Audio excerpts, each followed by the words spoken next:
ও বাবা, ও বাবা, টোটোওয়ালা দাঁড়াও, ও বাবা, ও বাবা দাঁড়াও বাবা। ও বাবা, আমাকে একটু লিচা বাবা, একটু একটু আগে লিচা বাবা, আমি যেতে পারছি না বাবা। কাছে পয়সা আছে তো? কাছে পয়সা নাই বাবা, 1 টাকা নাই। আমার ছেলেপিলিরা পয়সা আমাকে দেয়নি বাবা। তোমার কয়টা ছেলে? আমার 4টি ছেলে বাবা। চাচা চাচা তুমি উঠো উঠো। একটু লে বাবা, আমাকে একটু লে, একটু লে বাবা।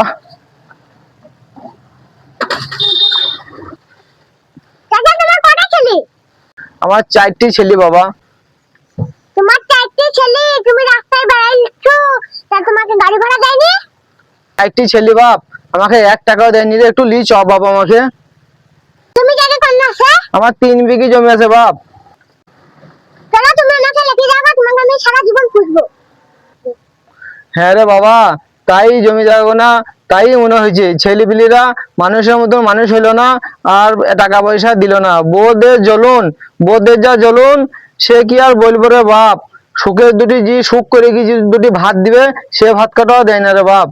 কি কষ্ট জানিস।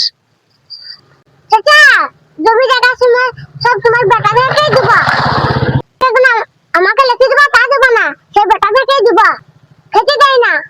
হ্যাঁ রে বাপ, ওইটাই তো কথা, বেটারা দেখবে না রে বাপ। কি আর বলবো বল, মনে দুঃখের কথা। চ চ চ, একটু আমাকে ওগি দে বাপ, একটু ওগি দে। ভাই, দর্শক বন্ধুগণ, সবাইকে আন্তরিক ভালোবাসা। এই ভিডিওটা বানানোর উদ্দেশ্য হয়েছে যে আমি একটা টোটো চালক, আমি টোটো চালাই। তা এরকম প্যাসেঞ্জার অনেক দেখতে পাই, যে মানে বইয়ের বেটার দোষ দেয়, যে খেতে দেয় না, পয়সা দেয় না, টাকা দেয় না।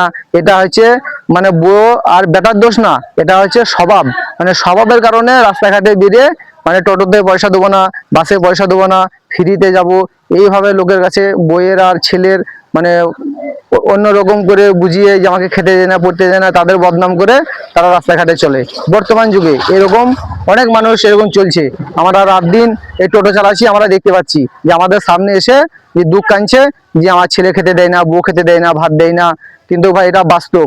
যদি মানে এটা বাস্তব ঘটনা তুলে ধরলাম, যদি ভালো লাগে তা একটু লাইক শেয়ার কমেন্ট করবেন আমাদেরকে।